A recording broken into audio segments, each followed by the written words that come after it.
D'après YouTube, c'est au début qu'il faut parler. Alors ne le crois pas fourbe si je t'invite à t'abonner.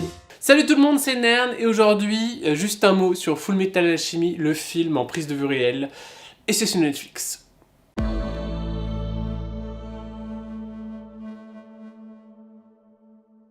Alors, Fullmetal Alchemy, beaucoup de choses à dire. Personnellement, je suis un fan absolu de la première série animée qui ne respecte pas l'histoire du manga en entière, mais je trouvais que la fin était excellente. Même le film après Shambhala, c'est vraiment qui est un superbe film. Et alors j'ai jamais regardé Brotherhood, faudrait que je m'y mette un jour. Donc au final, est-ce que je suis vraiment un grand fan de Fullmetal Alchemy, étant donné que j'ai vu que l'animé, le vieil animé d'il y a 15 ans peut-être maintenant? Je dirais oui, parce que... Bon, personne ne sera jamais d'accord sur ce genre de choses. Mais nous sommes là donc face à un film avec des vrais acteurs, avec des vrais gens, et des effets spéciaux. Et qu'en penser?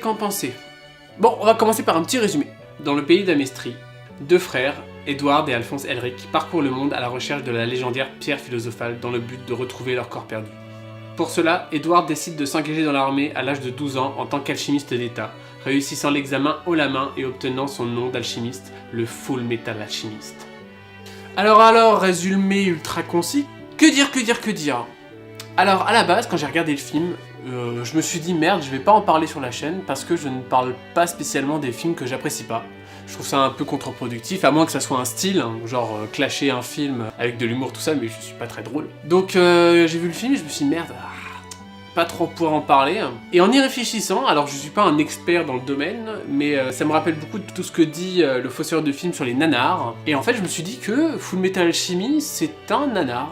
C'est un film qui se prend au sérieux et qui rate pas mal de choses, et qui en est drôle au final. Et là je me suis dit, mais merde, en fait ce film il serait génial dans un contexte de soirée entre potes fans de Fullmetal Alchemy, avec de la bière et des pizzas pour ceux qui aiment, en délirant, en voyant les références, en disant merde putain ça c'est bien, et en déconnant quand on voit des trucs aberrants parce que c'est surjoué, c'est plein de choses. Et donc j'ai décidé de vous en parler. Bon, et évidemment on peut pas ne pas parler du fait que tous les acteurs sont asiatiques. Alors, j'imagine que ça en doit en gêner. Moi ça me gêne pas. Pourquoi? Parce que ce n'est pas notre monde. Alors, par exemple, il y a un autre manga qui raconte l'histoire d'un fabricant de toilettes, de douches à Rome, qui est projeté dans le futur, et ils ont fait un film de ça, et les Romains sont des Asiatiques. Et là par contre, ça me titille un peu. Mais dans l'univers de Fullmetal Alchemy, c'est un univers de fantasy. Je n'ai aucun mal à m'imaginer que dans ce monde-là, une population asiatique ait développé une culture à la sauce allemande. Et ça ne me gêne absolument pas. Alors comme d'habitude, les plus, les moins, les mouais, c'est parti. Alors quand même pour éviter que ça soit trop long, alors je vais me limiter à 3 points par chaque. Sachant qu'en fait, quand j'ai fait ma liste, il y avait beaucoup plus de moins et de moins que de plus. Mais là, j'en mettrai 3 à chaque fois, donc voilà. C'est parti. Alors mon premier plus concernerait l'esthétique des décors, des paysages. Alors je sais pas, je pense qu'ils ont dû tourner en Europe. C'est même pratiquement sûr, je pense. Mais c'est vraiment pas mal. Les décors, les paysages, c'est vraiment... moi j'ai bien accroché, c'est beau, c'est immersif, c'est vraiment, j'ai l'impression de me retrouver dans l'univers du manga, dans le pays dans lequel les frères Elric se baladent. Et voilà, j'ai kiffé. Très beau, très beau. Deuxième point positif, en fait, c'est la VF. Alors, j'ai pas regardé le film en VO, je l'ai vu en VF. Et alors, je suis plus sûr à 100% parce que l'animé remonte à loin, mais je crois qu'ils ont récupéré les mêmes voix qu'à l'époque. Et alors, même s'ils ont pas pris les mêmes, ils ont pris des voix qui ressemblent tellement, et moi ça m'a vraiment replongé dedans. Alors, il y a plein de trucs qui auraient pu me sortir du film, mais les voix, elles m'ont gardé attentif. Quand je fermais les yeux, j'entendais la voix des frères Elric, et pour moi c'était ceux que je connaissais. Et vraiment, c'est un gros plus pour moi, mais évidemment c'est un plus qui ne touche que la VF. Bravo Netflix, bravo à la société de doublage. Et grâce à vous, le film a gagné des points.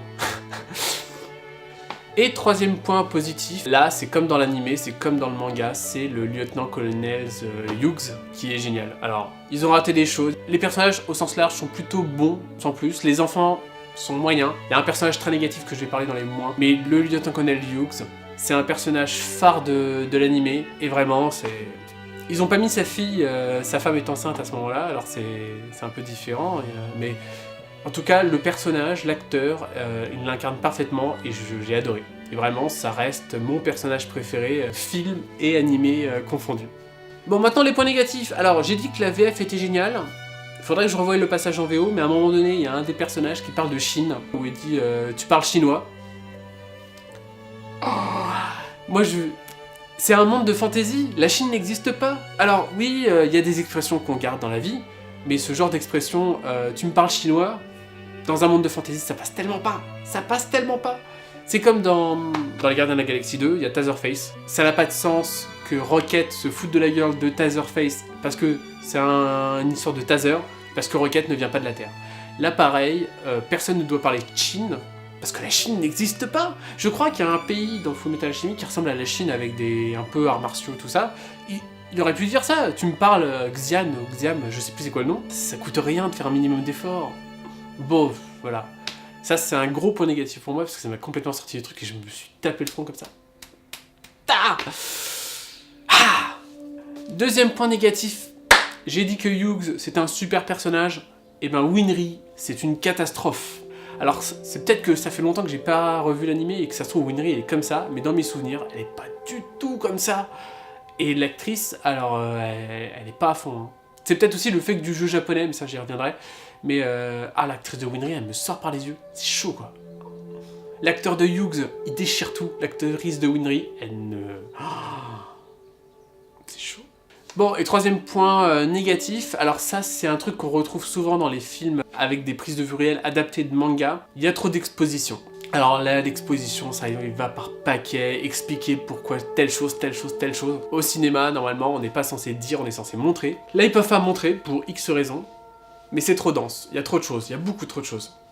En fait, ils ont vraiment voulu adapter certains passages, par exemple le passage avec le docteur, sa fille et son chien. Je pense, étant donné que la fin est assez différente de l'animé, ils auraient dû adapter plus, par exemple en changeant plus de choses.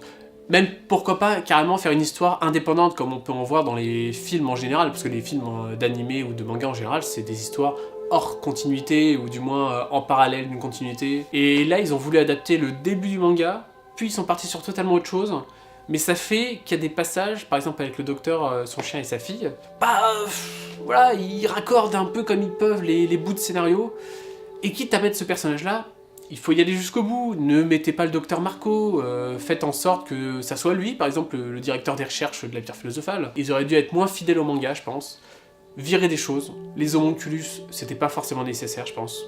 On aurait pu les garder un peu en lointain, ou par exemple au début, on gardait l'intro, toute la partie introduction avec le prêtre, et ne pas les réintroduire par la suite, surtout qu'à la fin du film, il y a une scène post-crédit. S'ils veulent nous faire une suite ou une trilogie, je sais pas, ils auraient pu par exemple nous faire tout le premier film sans les homonculus, ou du moins beaucoup plus en retrait, pas en avant, nous mettre une histoire avec le général, les pierres, les fausses pierres philosophales, et le docteur, tout bête, par exemple un général qui crée des fausses pierres philosophales pour se construire une armée, avec l'assistance du docteur fou, qui fait des expériences en parallèle, voilà, ça nous simplifie les choses, ça nous vire la scène où ils vont chercher le docteur Marco qui sert à rien, où il se fait buter, où ils apprennent qu'il faut aller dans le laboratoire 5 et tout ça. Oui, dans l'animé, il y a ça, mais c'est pas nécessaire pour le film, là. Trop d'exposition, trop de blabla qui sert à rien, ils auraient pu couper dans le gras et nous faire un scénario bien plus détaillé, en étant moins fidèle au manga, forcément. Mais de toute façon, la fin n'est pas fidèle, enfin, de ce que je me rappelle, la fin n'est pas fidèle à l'animé, peut-être qu'elle est fidèle au manga. Faudrait que je me relise le manga, vas-y. Prochaine chose que je dis, Fullmetal Alchemy en manga. On va passer au point mouais. Alors, premier point mouais, les FX. Alors, les FX, ça passe du très très bon au très très passable. L'intro par exemple, la scène où il fait apparaître sa lance, très classe, avec en plus une prise d'image en contre-plongée, de la très belle photographie, très beaux effets spéciaux, mais des fois c'est un peu moche quoi. Deuxième point mouais, alors les paysages sont très beaux, la ville est très belle, par contre c'est vide, mais c'est vide, il n'y a personne dans les rues, c'est chaud. Il y a une scène où il y a du monde, c'est sur une place, c'est au début du truc, sinon quand ils sont pas dans les bâtiments, c'est vide. Et dernier point mouais, et on va s'arrêter là, alors ça forcément c'est pas un vrai point mouais, c'est pas un vrai... C'est le jeu à la japonaise, voilà, hérité du théâtre kabuki, c'est beaucoup de postures, beaucoup de surjeux. Alors même si je regarde beaucoup de films japonais, et donc ça fait que j'ai... Voilà, ça me choque beaucoup moins moi maintenant, il y a des passages où c'est un peu trop... Ah, allez Ce sera tout. Alors le film, je le conseille pas à le regarder tout seul. Moi je me suis fait un peu chier à la moitié du film. Putain, je me suis dit, putain, c'est quand que ça se termine? Je regardais, il restait 1 heure de film, j'étais en mode, oh putain. Mais en fait, si vous pouvez le regarder entre potes, allez-y.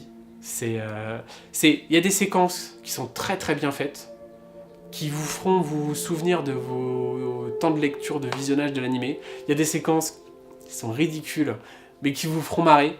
Alors voilà, en tant que film nanar à regarder entre potes, je conseille largement. Bon, sûrement qu'il y a mieux, tout ce qui est Machete, j'ai pas vu, mais on m'a dit que c'était vachement bien. Donc sûrement qu'il y a mieux au niveau des nanars à regarder entre potes, mais si vous avez une bande de potes fans de Full Metal Alchemy, vous pouvez passer une bonne soirée en matant ce film et en déconnant dessus. Bon, ce sera tout. Je vous dis salut, bon visionnage. Salut!